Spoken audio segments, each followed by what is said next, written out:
সুপ্রিয় দর্শক মণ্ডলী, আসসালামু আলাইকুম। লিগাল নলেজ পরিবার থেকে আপনাদের সবাইকে জানাই একরাশ ফুলেল শুভেচ্ছা।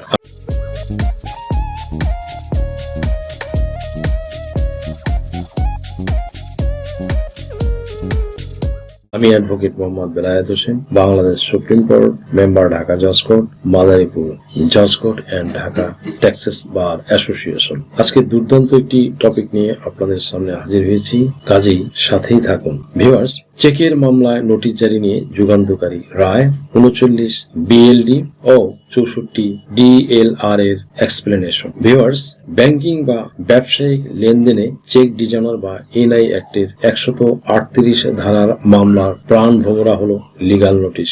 যদি লিগাল নোটিশ জারিতে সামান্যতম ত্রুটি থাকে তবে পুরো মামলাটির ভিত্তি ধসে যেতে পারে। উচ্চ আদালতের বিভিন্ন সিদ্ধান্তে বারবার উঠে এসেছে নোটিশ জারি না হওয়া বা জারিতে অনিয়ম আসামিকে খালাস দেওয়ার জন্য যথেষ্ট। এম এ লতিফ বনাম রাষ্ট্র এবং অন্যান্য মামলা, যা 39 বিএলডি 2019-222 হাইকোর্ট বিভাগ।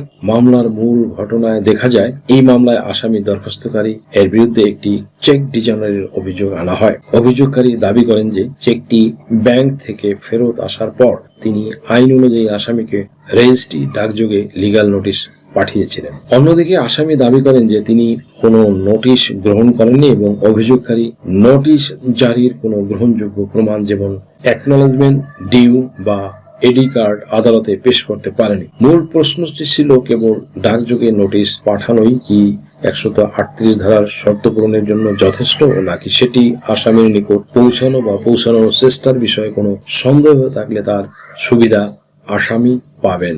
ভিউয়ার্স, হাইকোর্ট বিভাগ মামলাটি পর্যালোচনাকালে কয়েকটি মৌলিক বিষয়ে সিদ্ধান্ত দেন।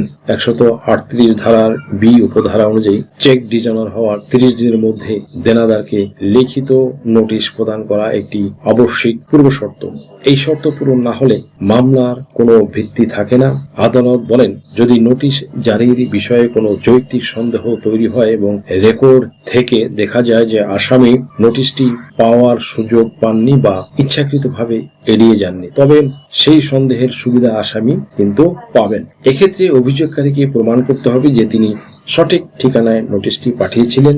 যদি পোস্টাল রসিদ বা জারিকারকের রিপোর্টে কোনো অসঙ্গতি থাকে তবে ধরে নেওয়া হবে যে নোটিশ যথাযথভাবে জারি হয়নি। এই বিষয়ে আদালত মন্তব্য করেন যে কোনো ব্যক্তিকে আত্মপক্ষ সমর্থনের সুযোগ, দ্যাট মিনস নোটিশের মাধ্যমে টাকা পরিশোধের সুযোগ না দিয়ে সরাসরি ফৌজদারি জালে জড়ানো ন্যায় বিচারের পরিপন্থী। এর ফলে উচ্চ আদালত আসামির দণ্ডাদেশ বাতিল করেন এবং তাকে মামলায় দায় হতে খালাস প্রদান করেন। সুপ্রিয় দর্শক মণ্ডলী, মোহাম্মদ আজহারা আলী বনাম রাষ্ট্র এবং অন্যান্য মামলা 64 বিএলআর 212-255 মামলার সিদ্ধান্ত অনুযায়ী জেনারেল ক্লোজেস অ্যাক্টের 27 ধারা মতে রেজিস্ট্রি ডাকযোগে নোটিশ পাঠালে একটি প্রাথমিক অনুমান তৈরি হয় যে নোটিশটি পৌঁছেছে, কিন্তু এটি একটি খণ্ডনযোগ্য অনুমান। যদি আসামি প্রমাণ করতে পারেন যে পিয়নের রিপোর্ট ভুল ছিল বা ঠিকানা সঠিক থাকা সত্ত্বেও তিনি নোটিশ পাননি, তবে মামলার কার্যকারিতা থাকবে না। উচ্চ আদালতের সিদ্ধান্ত অনুযায়ী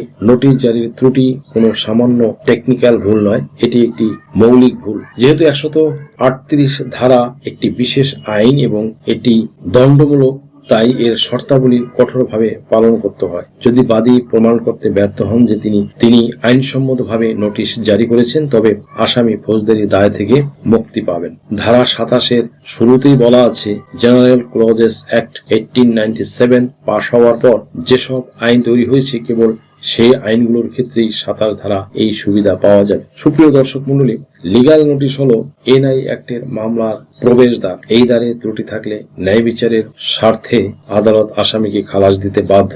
আইনজীবীদের উচিত নোটিশ জারির সময় পোস্টাল রসিদ, এডি কার্ড এবং সঠিক ঠিকানার দিকে নজর রাখা। অন্যদিকে আসামি পক্ষ যদি প্রমাণ করতে পারে যে নোটিশটি তাদের হাতে পৌঁছায়নি বা জারিকারক কোনো কারসাজি করেছে, তবে তারা খালাস পাওয়া পূর্ণ হকদার। সুপ্রিয় দর্শক মণ্ডলী, আশা করি ভিডিওটি থেকে আপনারা সামান্যতম হলেও উপকৃত হয়েছেন। যদি ভিডিওটি আপনাদের সামান্যতম উপকার আসে তাহলে রিকোয়েস্ট করবো চ্যানেলটি লাইক, শেয়ার, কমেন্টস এবং সাবস্ক্রাইব করে পাশে থাকা বেল বাটনটি প্রেস করে দিন, যাতে পরবর্তী ভিডিওর নোটিফিকেশনটি খুব সহজেই পেয়ে যান। সো আজকের মতো এখানে শেষ করছি। দেখা হবে অন্য কোনো দিন, অন্য কোনো ভিডিওতে, অন্য কোনো আইনি কন্টেন্ট নিয়ে। সেই পর্যন্ত সকলে ভালো থাকুন, সুস্থ থাকুন, নিরাপদে থাকুন। আবারও সবাইকে ধন্যবাদ জানিয়ে এখানে শেষ করছি।